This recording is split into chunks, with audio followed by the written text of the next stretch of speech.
আসসালামু আলাইকুম প্রিয় এইচএসসি শিক্ষার্থীরা, এডুস্পার্ক চ্যানেলের পক্ষ থেকে আজকে আবারও নতুন একটি ক্লাসে তোমাদেরকে স্বাগতম জানাচ্ছি। আমি তোমাদের বাংলা ইনস্ট্রাক্টর। আজকে আমরা আলোচনা করব বাক্য প্রকরণ নিয়ে। তোমাদের ব্যাকরণের আরও একটি গুরুত্বপূর্ণ টপিক হচ্ছে বাক্য প্রকরণ। এখান থেকে পরীক্ষায় 5 নাম্বার প্রশ্ন দিয়ে থাকে, অনেকগুলো অপশন দেওয়া থাকে, তার মধ্যে 5টা প্রশ্ন অ্যান্সার করতে লাগে, অর্থাৎ 5টা বাক্য দেওয়া থাকে, সেগুলো শুদ্ধ করে লিখতে লাগে। এখন বাক্যগুলো কীরকম সেটা সম্পর্কে একটু জানি। একটা হচ্ছে তোমাদের পরীক্ষায় প্রশ্ন থাকে যে অস্তিবাচক করার কথা বলে, নেতিবাচক বাক্য কোনগুলো, সেটাকে মানে একটা বাক্য থাকে সেটাকে নেতিবাচক বাক্যে রূপান্তর করো। তারপরে আরেকটা হচ্ছে প্রশ্নবোধকে রূপান্তর করো, বিস্ময়সূচক বাক্যে রূপান্তর করো। এগুলোই মূলত হচ্ছে বাক্য প্রকরণের মূল যে বিষয়টা। তো বাক্য প্রকরণ জানার আগে আমাদের কিছু সংজ্ঞা জেনে নিতে হবে। তো সেই সংজ্ঞাগুলো আমরা ক্লাসের শুরুতেই আমরা সংজ্ঞাগুলো সম্পর্কে আগে জানবো এবং ক্লাসের শেষে আমরা উদাহরণ দিয়ে সলভ করার চেষ্টা করব। তাহলে দেখা যাবে যে আমরা উদাহরণের মাধ্যমে খুব তাড়াতাড়ি বুঝে যাব কিভাবে একটার পর একটা বাক্য কিভাবে সলভ করতে হয়। তো এখন মূল যে বিষয়টা হচ্ছে আমরা সংজ্ঞা জানবো আগে। সংজ্ঞা জানার জন্য আমাদের যে বিষয়টা জানতে হবে সেটা হচ্ছে বাক্য। আগে বাক্য সম্পর্কে জানতে হবে যে বাক্য কি।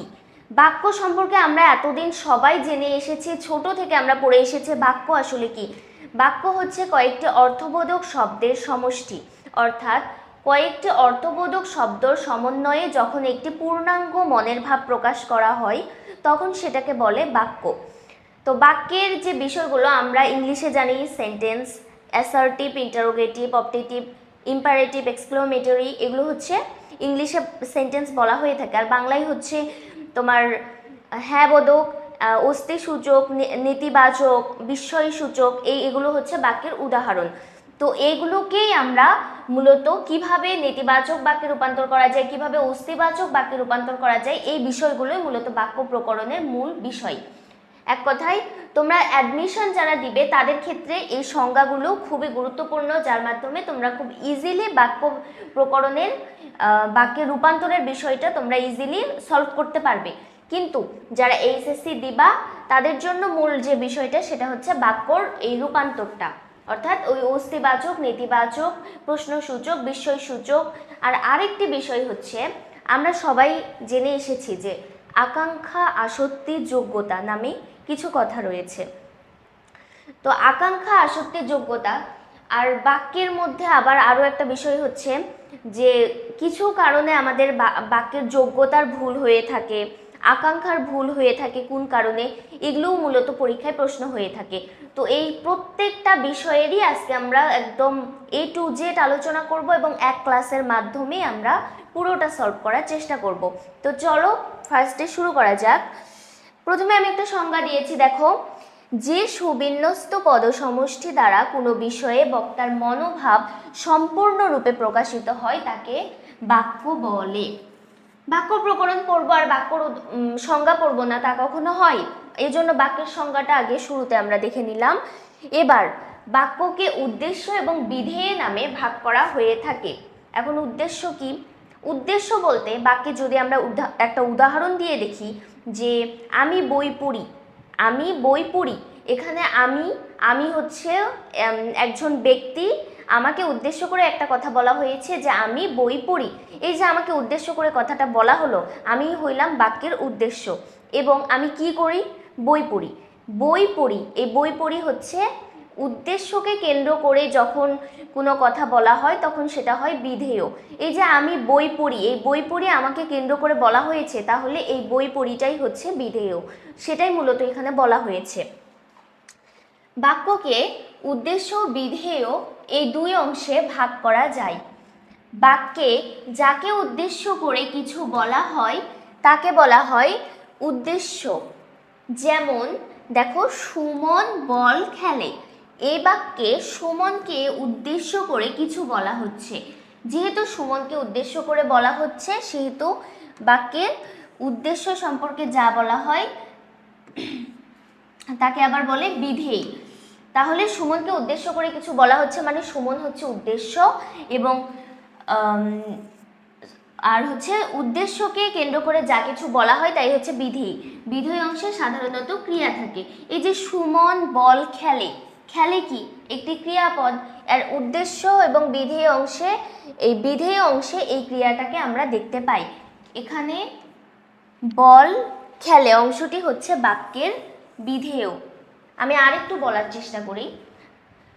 বাক্যে উদ্দেশ্য হচ্ছে যাকে উদ্দেশ্য করে কোনো কিছু বলা হয়, আর বিধেয় হচ্ছে উদ্দেশ্যকে কেন্দ্র করে যেটা বলা হয়, অর্থাৎ আমাকে কেন্দ্র করে যা বলা হচ্ছে সেটাই হচ্ছে বিধেয়। আমি একটু আগে বললাম, আবারও বললাম তোমাদের বোঝার সুবিধার্থে। আচ্ছা, এখানে বল খেলে অংশটি তাহলে বাক্যের বিধেয়। আশা করি উদ্দেশ্য এবং বিধেয় নিয়ে আমাদের কোনো প্রবলেম নেই। তো বাক্য দীর্ঘতর হলে উদ্দেশ্য বিধেয় অংশের সঙ্গে নানা ধরনের শব্দ বর্ণ যুক্ত হতে পারে। এখানে কিছু তথ্য ইনক্লুড করা হয়েছে, বাট এতগুলো তথ্য তোমাদেরকে জানার কোনো প্রয়োজন নেই। যেমন এখানে পূরক কি, প্রসারক কি, এই বিষয়গুলো এত বিস্তারিত জানার প্রয়োজন নেই, কারণ এগুলো থেকে মোটামুটি কোনো প্রশ্ন হয়ে থাকে না।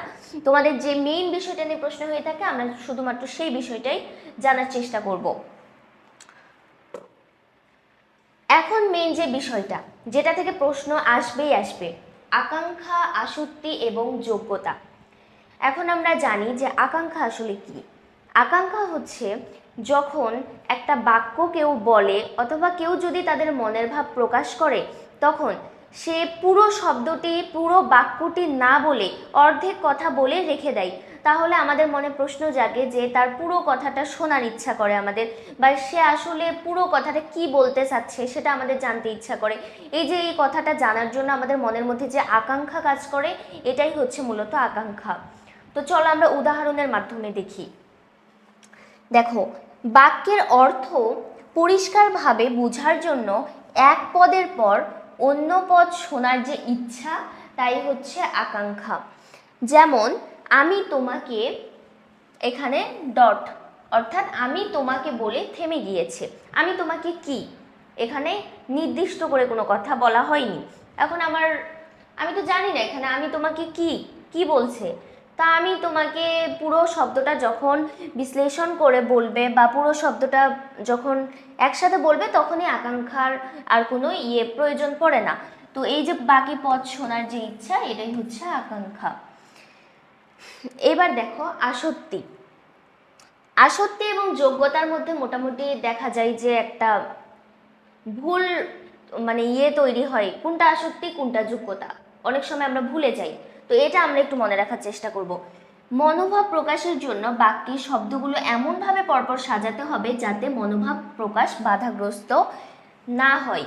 বাক্যের অর্থ সংগতি রক্ষার জন্য সুশৃঙ্খল পদবিন্যাসই হচ্ছে আসক্তি, অর্থাৎ এটা হচ্ছে তোমাদের আসক্তির মূল সংজ্ঞা।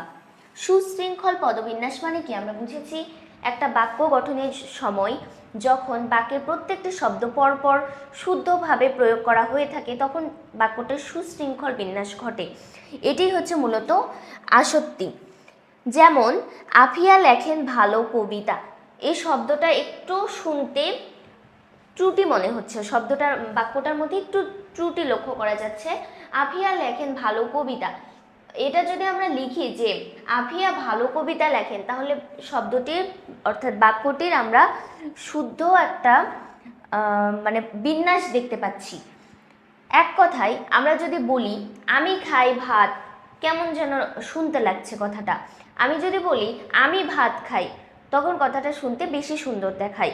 এই যে শব্দগুলো পরপর কোনটা আগে বসবে কোনটা পরে বসবে, এগুলো পরপর সুন্দরভাবে বিন্যাস করার মাধ্যমে আমরা আসক্তি সঠিকভাবে লিখতে পারি। তো আসক্তি আমরা বুঝে গেছি, অর্থাৎ প্রত্যেকটা শব্দের সুশৃঙ্খল বিন্যাস ঘটাতে হবে আমাদের। আর যোগ্যতা কি? বাক্যস্থিত পদসমূহের অন্তর্গত এবং ভাবগত মিলবন্ধনের নাম হচ্ছে যোগ্যতা। যেমন আগে উদাহরণটা দেখি, তারপর বোঝার চেষ্টা করি। বর্ষার বৃষ্টিতে প্লাবনের সৃষ্টি হয়। এখন বর্ষার বৃষ্টিতে প্লাবনের সৃষ্টি হয়, বাক্যটি যোগ্যতা সম্পন্ন একটি বাক্য। কিন্তু যদি এখানে বলা হয় যে বর্ষার রৌদ্র প্লাবনের সৃষ্টি করে, তাহলে কি বাক্যটা যোগ্যতা সম্পন্ন বাক্য হচ্ছে? হচ্ছে না। বর্ষার হয় বৃষ্টি, বর্ষাকালে আমরা সবাই জানি বর্ষাকালে হয় বৃষ্টি, কিন্তু বর্ষার রৌদ্রতে কি প্লাবন সৃষ্টি হয়? এটা তো কখনোই সম্ভব না।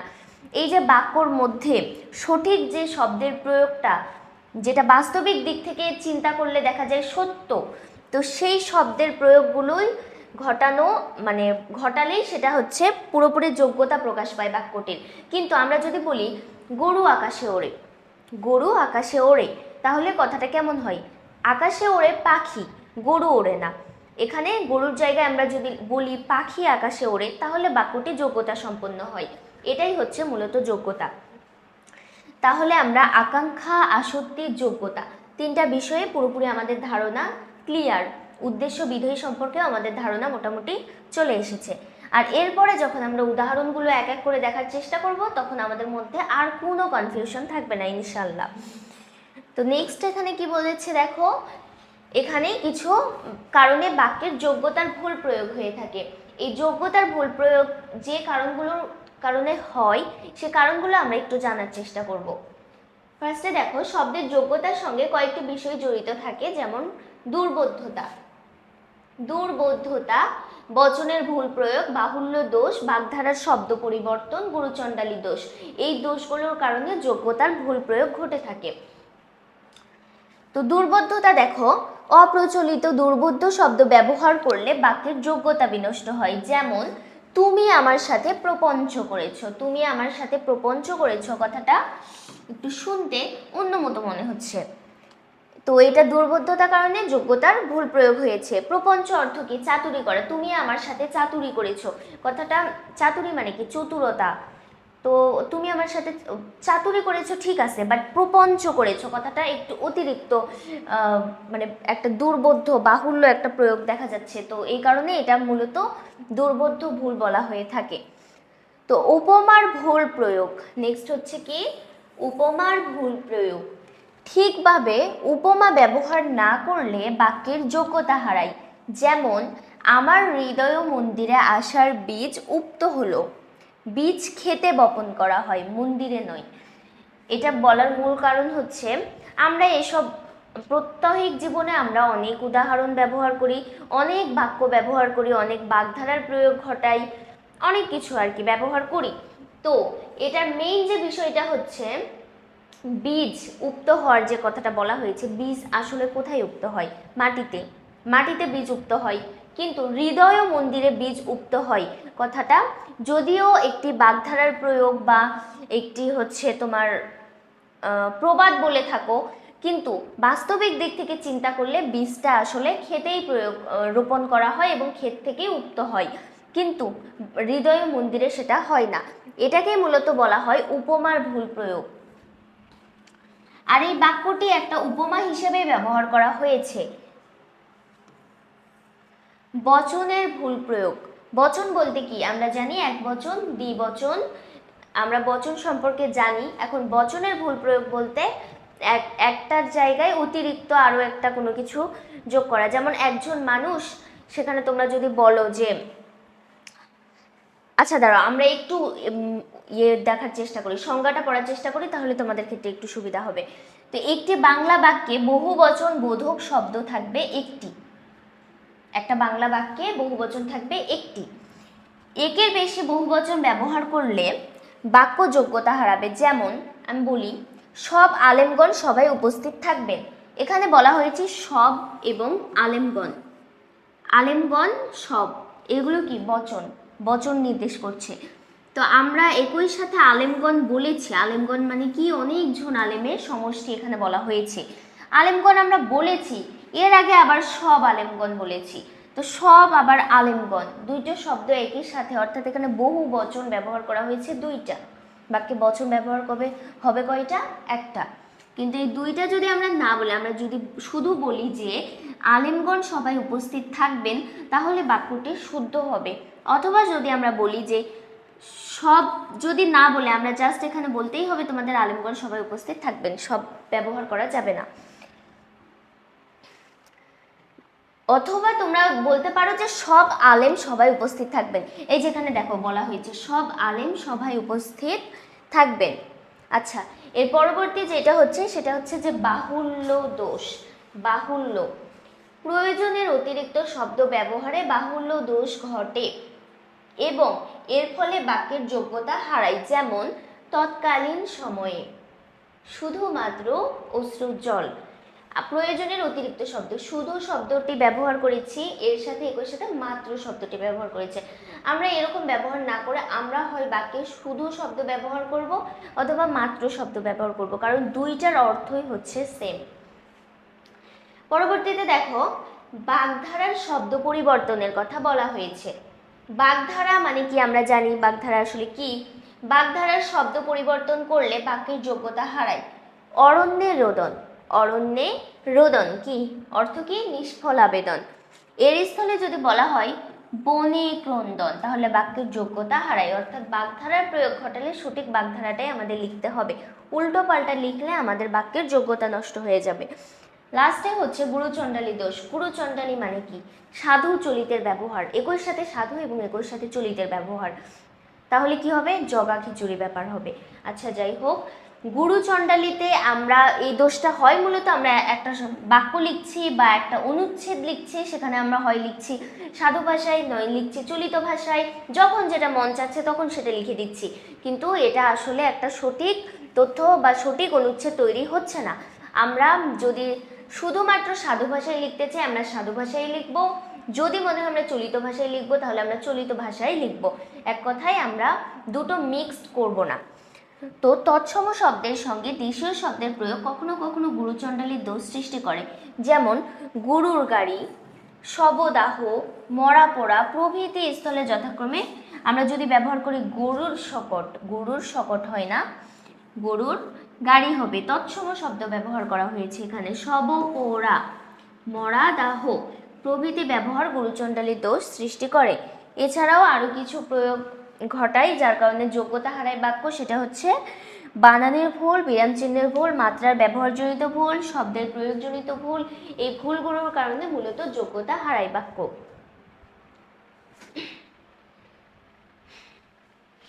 এবার যে বিষয়টা সেটা হচ্ছে আমরা এর আগে জানলাম উদ্দেশ্য, বিধেয়, আসক্তি, আকাঙ্ক্ষা, যোগ্যতা সবকিছুই জানলাম।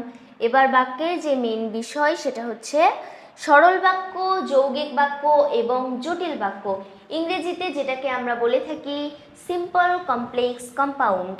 আমরা অনেক ক্ষেত্রে দেখা যায় আমরা ইংলিশের যে সিম্পল, কমপ্লেক্স মানে জটিল, এই শব্দগুলোর মাধ্যমে বাংলা শব্দগুলো মনে রাখার চেষ্টা করি, তাহলে খুব দ্রুতই আমাদের মাথায় চলে আসে। তো দেখো, গঠন অনুসারে বাক্য মূলত কয় প্রকার? তিন প্রকার বাক্য গঠন অনুসারে। সরল বাক্য, যৌগিক বাক্য, আরেকটা হচ্ছে মিশ্র বা জটিল বাক্য। মিশ্র যেটা সেটাই হচ্ছে জটিল বাক্য। এখন বাক্যে একটি মাত্র কর্তা যদি থাকে, কর্তা বলতে উদ্দেশ্য, এবং একটি মাত্র সমাপিকা ক্রিয়া বলতে বিধেয় যদি থাকে, তাহলে সেই বাক্যটি হয় একটি সরল বাক্য। যেমন আমরা উদাহরণ দেখি, করিম ফুটবল খেলে। করিম কি? একটি উদ্দেশ্য পদ, কি করে? ফুটবল খেলে। এটা হচ্ছে বিধেয় বা সমাপিকা ক্রিয়া, বিধেয় বা সমাপিকা ক্রিয়া। অর্থাৎ এই বাক্যে আমরা দেখতে পাচ্ছি যে একটি মাত্র উদ্দেশ্য রয়েছে এবং একটি মাত্র সমাপিকা ক্রিয়া বা বিধেয় রয়েছে, তাই বাক্যটিকে আমরা বলতে পারি একটি সরল বাক্য। পরবর্তী বাক্যটি বলা হয়েছে যৌগিক বাক্য। যৌগিক বাক্য মনে রাখার সব থেকে সহজ উপায় আমি বলি, তোমরা যখন দেখবা যে বাক্যের মধ্যে এবং, ও, আর, অথবা, নতুবা, নয়তো এই শব্দগুলো প্রয়োগ করা হচ্ছে, তখন আমরা বুঝে যাব সেটা হচ্ছে যৌগিক বাক্য। ইংলিশে কম্পাউন্ড সেন্টেন্স, অর্থাৎ আমরা ইংলিশেও দেখা যায় যে and, or, but, not, yet ইত্যাদি শব্দগুলো ব্যবহার করে থাকি, যেগুলো হচ্ছে ইংলিশে কম্পাউন্ড এবং বাংলায় হচ্ছে যৌগিক বাক্য। তো পরস্পর নিরপেক্ষ দুই বা ততোধিক সরল বাক্য মিলিত হয়ে একটি সম্পূর্ণ বাক্য গঠন করলে তাকে আমরা বলবো কি? যৌগিক বাক্য। তো এই বাক্যগুলোতে সাধারণত কি বলা হয়ে থাকে, যেটা আমি বললাম, এবং, ও, আর, কিন্তু, অথবা, অথচ, কিংবা, নতুবা, বরং, তথাপি। অর্থাৎ এমন একটা শব্দ প্রয়োগের মাধ্যমে আমরা দুইটা সরল বাক্যকে আলাদা করছি। তো এটাই মূলত হচ্ছে যৌগিক বাক্য। যেমন দেখো, বর্ষার বৃষ্টিতে ভিজতেও ভালো লাগে, কিন্তু অতিরিক্ত বৃষ্টি মেজাজ খারাপ করে দেয়। এই যে কিন্তু শব্দ, এটা একটা সরল বাক্য এবং এটা একটা সরল বাক্য। এই দুইটা সরল বাক্য কিন্তু শব্দ দ্বারা বিভক্ত হয়েছে। আর এই কিন্তু শব্দটার কারণে আমরা খুব তাড়াতাড়ি বুঝে যাচ্ছি এটা কি বাক্য, এটা আসলে যৌগিক বাক্য।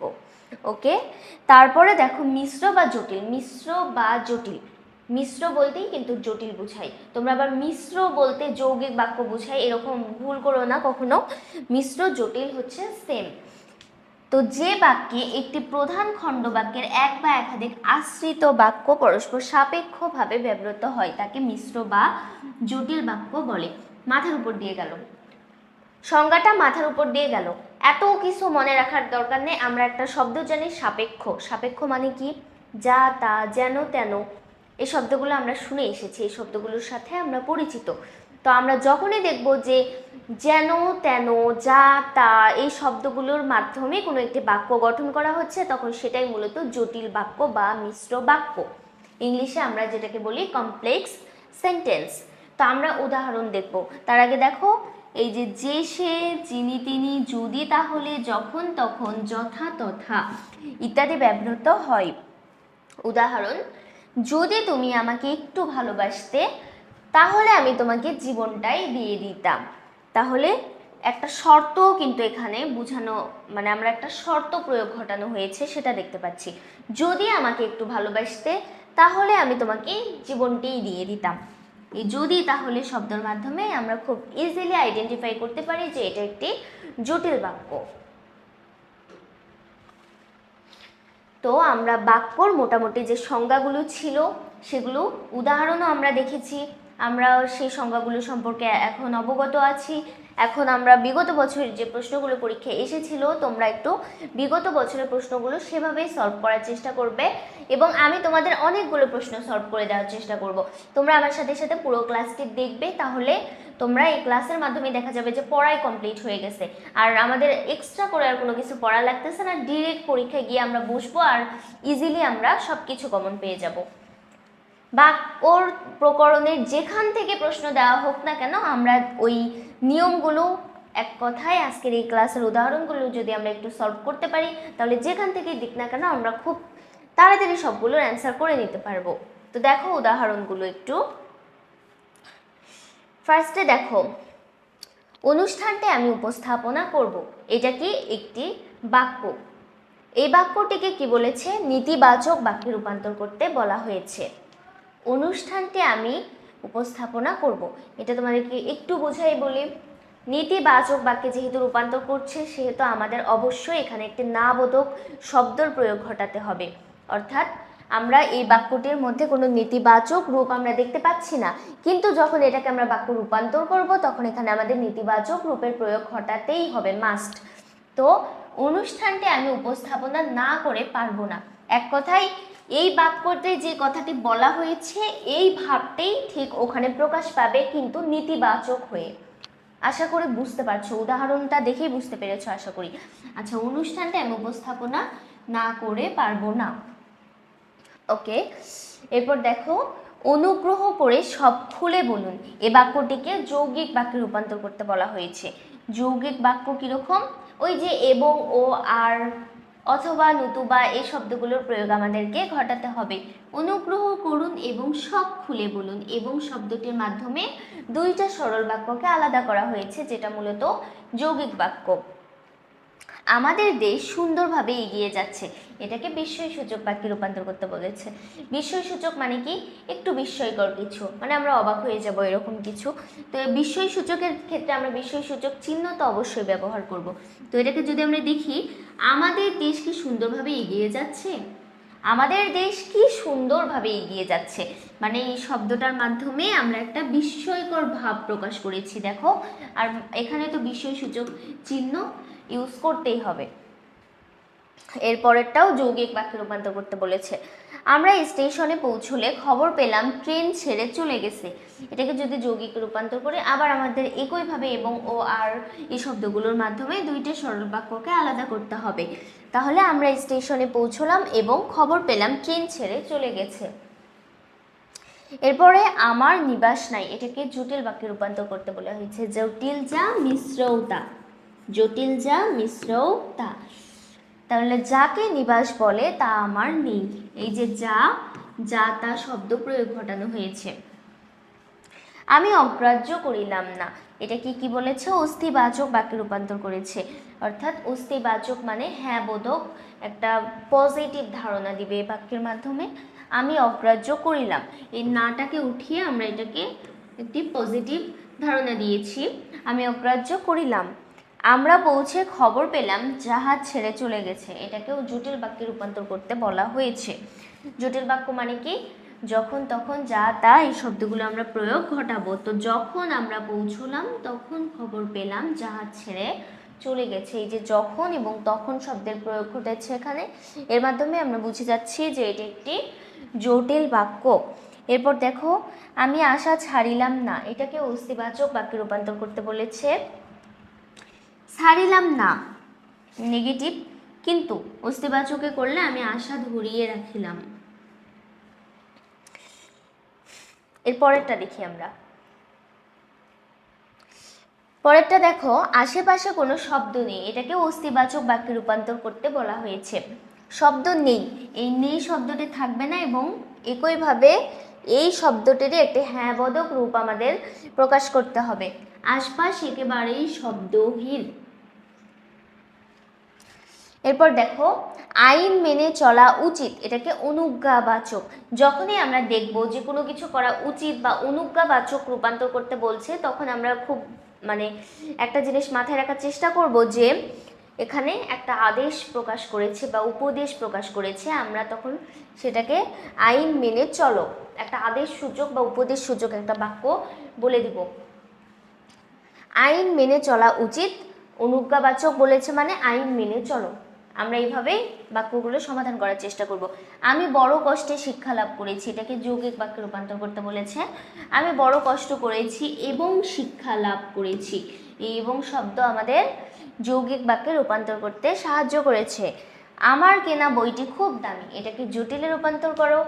যে বইটি আমার কেনা সেটি খুব দামি, যে সে। এরপর আমরা দাঁড়ালাম না, এটাকে অস্তিবাচক বাক্যে রূপান্তর করতে বলেছে। অস্তিবাচক মানে কি? হ্যাঁ বোধক। আমরা অনড় রইলাম। আরেকটা জিনিস খেয়াল রাখবা, এখানে দাঁড়ালাম এর বদলে অনড় শব্দটি ব্যবহার করা হয়েছে, অর্থাৎ দাঁড়ালাম এর বিপরীত যে শব্দটি রয়েছে সেটি ব্যবহার করা হয়েছে। তোমরা খেয়াল রাখবা, অস্তিবাচক বাক্যে যে শব্দটি থাকবে সেটাকে যদি বাক্যে যে শব্দটি থাকবে সেটাকে যদি অস্তিবাচকে রূপান্তর করতে বলে, তাহলে তোমরা সেই শব্দটির বিপরীত শব্দটা বসিয়ে দিবে, তাইলেই হয়ে যাবে। অনড় মানে কি? দাঁড়িয়ে রইলাম। আমার পথ দেখানো আমার সত্য, এটাকে জটিল বাক্যে রূপান্তর করতে বলেছে। জটিল বাক্য মানে কি? যে সে যা তা এগুলো তো আমরা ব্যবহার করবই। আমার যে পথ তা দেখানোই আমার সত্য। আমার বুকের ভেতরটা দুরু দুরু করিয়া উঠিল, এটাকে নেতিবাচক বাক্যে রূপান্তর করতে বলেছে। আমার বুকের ভেতরটা দুরু দুরু করিয়া না উঠিয়া পারিল না। নেতিবাচকে আমরা প্রায় টাইম লক্ষ্য করতেছি যে না না শব্দটি দুইবার করে ব্যবহার করা হচ্ছে। এরপর আমরা বাধা দিতে পারলাম না, এটাকে অস্তিবাচক বাক্যে রূপান্তর করতে বলেছে। তাহলে আমরা বাধা দিতে অপারগ হলাম। আজকাল কোনো জিনিসই সুলভ নয়, সুলভ নয়, সুলভের বিপরীত কি? দুর্লভ। আমরা দুর্লভ শব্দ ব্যবহারের মাধ্যমে বাক্যটিকে অস্তিবাচক বাক্যে রূপান্তর করবো। আজকাল সব জিনিসই দুর্লভ।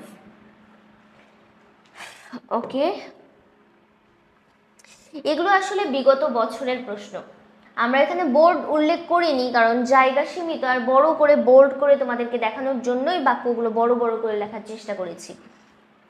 ইহারা অন্য জাতের মানুষ, সেটাকে নেতিবাচকে রূপান্তর করতে বলেছে। ইহারা একই জাতের মানুষ নহে। অন্য জাতের মানে কি? একই জাতের না। ইহাদের ন্যায় রূপবতী রমণী আমার অন্তপুরে নাই, এটাকে জটিল বাক্যে রূপান্তর করতে বলেছে। ইহারা যেমন রূপবতী রমণী তেমনই আমার অন্তপুরে নাই, যেমন তেমন। যেমন এবং তেমন শব্দেও আমরা দেখতে পাচ্ছি। উদারতা কৃপণদের ধর্ম নয়, এটিকে অস্তিবাচকে রূপান্তর করলে উদারতা কৃপণদের অধর্ম। অস্তিবাচকের ক্ষেত্রে আমরা প্রায় লক্ষ্য করছি যে বাক্যে বিপরীত শব্দটা ব্যবহার হচ্ছে। এখনো আশা ছাড়ি নাই, কিন্তু মাতুলকে ছাড়িয়াছি। এটাকে সরল বাক্যে রূপান্তর করতে বলেছে। আমরা সরল বাক্যের উদাহরণ, অনেকগুলো উদাহরণের পর কেবল একটি সরল বাক্যের উদাহরণ দেখতে পাচ্ছি। সরল বাক্য মানে কি? বাক্যটি একটি সমাপিকা, আর এক কথায় একটি উদ্দেশ্য এবং একটি বিধেয় বা সমাপিকা ক্রিয়া থাকবে। তো এখনো আশা না ছাড়লেও মাতুলকে ছাড়িয়েছি, এখানে আমরা একটি উদ্দেশ্য এবং সমাপিকা ক্রিয়া দেখতে পাচ্ছি। আর তোমরা এতক্ষণ জেনে এসেছো উদ্দেশ্য কি, বিধেয় কি, আকাঙ্ক্ষা কি, আসক্তি কি, যোগ্যতা কি, সরল, জটিল, যৌগিক সব বিষয়গুলো সম্পর্কে আমরা জেনে এসেছি। তো এমন করা ঠিক হয়নি, এটাকে প্রশ্নবোধকে করতে বলেছে। প্রশ্নবোধকেরও একটা উদাহরণ আমরা মাত্রই পেলাম। তো প্রশ্নবোধক মানে কি? প্রশ্নবোধক মানে অবশ্যই প্রশ্নবোধক চিহ্নটি থাকবে এবং বাক্যটিতে প্রশ্নের মাধ্যমে বাক্যটি সংশোধন করতে হবে। এমন করা কি ঠিক হয়েছে? এটা কি প্রশ্ন করা হইল। এখনই ডাক্তার ডাকা উচিত, এটাকে অনুজ্ঞাবাচক। এই যে উচিত অর্থ আছে, তাহলে এটাকে আমরা যদি একটু আদেশ উপদেশের মাধ্যমে প্রকাশ করতে চাই যে এখনই ডাক্তার ডাকো, এখনই ডাক্তার ডাকো, তাহলেই হয়ে যাচ্ছে অনুজ্ঞাবাচক বাক্য। এরপর এটি ভারী লজ্জার কথা, বিস্ময়সূচক। এ কি লজ্জার কথা? বিস্ময়সূচক। এটি ভারী লজ্জার কথা। আচ্ছা, এ কথা স্বীকার করতেই হয়, এটাকে নেতিবাচকে করতে বলেছে। এ কথা অস্বীকার করাই যায় না। স্বীকার করতে হয় মানে কি? স্বীকারের বিপরীত কি? অস্বীকার। এই পৃথিবী অস্থায়ী, অস্থায়ীর বিপরীত কি? চিরস্থায়ী। এটাকে নেতিবাচকে করতে বলেছি। এই পৃথিবী চিরস্থায়ী নয়। আরো দেখো, এখানে এসে সে বসে পড়লো, এটাকে যৌগিকে রূপান্তর করতে বলেছে। সে এখানে এলো এবং বসে পড়লো। একেই কি বলে সভ্যতা? নেতিবাচক বাক্যে রূপান্তর করতে বলেছে। একেই সভ্যতা বলে না। ক্লাসটি কিন্তু প্রথম থেকে শেষ অবধি দেখতে হবে, না হলে আমরা কোনো কিছু বুঝতে পারবো না। এখানে আসতেই হলো, এটাকে নেতিবাচক করলে এখানে না এসে পারা গেল না। এখানে না না শব্দ দুইবার ব্যবহার ঘটেছে। আমরা বারবারই লক্ষ্য করছি নেতিবাচক শব্দে না না শব্দটা দুইবার করে চলে আসছে। এতে দোষ নেই, এটাকে প্রশ্নবোধকে রূপান্তর করতে বলেছে। তাহলে আমরা কি বলবো? এতে দোষ কি? প্রশ্ন করব। এখন খাঁটি জিনিসটা সহজলভ্য নয়, এটাকে অস্তিবাচকে করতে বলেছে। এখন খাঁটি জিনিস সহজলভ্য নয় মানে কি? দুর্লভ। এটি ভারী লজ্জার কথা, এটাকে বিস্ময়সূচকে করতে বললে কি লজ্জার কথা এটি? কি লজ্জার কথা এটি? এই দেশ বড় বিচিত্র, বিস্ময়বোধকে করলে বাহ কি বিচিত্র এই দেশ। দেখো, একটা খুবই সরল, একটা সহজ বাক্য, যেটাকে বিস্ময়সূচকের মাধ্যমে আমরা কথার ভঙ্গিটাকেই চেঞ্জ করে ফেলছি। বাহ কি বিচিত্র এই দেশ। ওকে চেনাই যায় না, এটাকে অস্তিবাচকে করলে ওকে অচেনা মনে হয়। ওরা আগামীকাল আসবে, প্রশ্নবাচকে করলে ওরা কি আগামীকাল আসবে? আমরা প্রশ্নবাচক এবং বিস্ময়সূচক বাক্যে আমাদের যে রূপান্তরের পর আমরা দেখছি যে বাক্যটির প্রকাশের যে ভঙ্গিটা সেটা চেঞ্জ হয়ে যাচ্ছে। কেউ কিছু বলে না, এটা অস্তিবাচকে করলে সবাই চুপ করে রইল, কেউ কিচ্ছু বলে না মানে সবাই চুপ করে রইল। এরপর দেখো, কাজটা তোমার করা উচিত। উচিত অর্থ মানে কি? কাজটা তুমি করো, বা কাজটা তুমি কাজটা করো, যাই হোক কাজটা তুমি করো। কেউ অন্ধের দুঃখ বুঝলো না, এটাকে প্রশ্নবোধকে করলে কেউ কি অন্ধের দুঃখ বুঝলো? বুঝলো না। কৃতিমানের মৃত্যু নাই, জটিলে করলে যারা কৃতিমান তাদের মৃত্যু নাই, যারা তারা। এবং পরবর্তী কি ভয়ঙ্কর ঘটনা? নির্দেশাত্মক। নির্দেশাত্মক একটি বাক্য আমরা দেখতে পাচ্ছি। এরকম নির্দেশাত্মক যদি কোনো বাক্য আসে তাহলে আমরা বলবো যে ঘটনাটি খুব ভয়ঙ্কর, বা আমরা বাক্যটিতে একটু জোর প্রয়োগ করে বলবো। পরের উদাহরণটাও সেম, দেখো কি মজার গল্প, এটাও নির্দেশাত্মক বলেছে। এখানে গল্পটি বেশ মজার।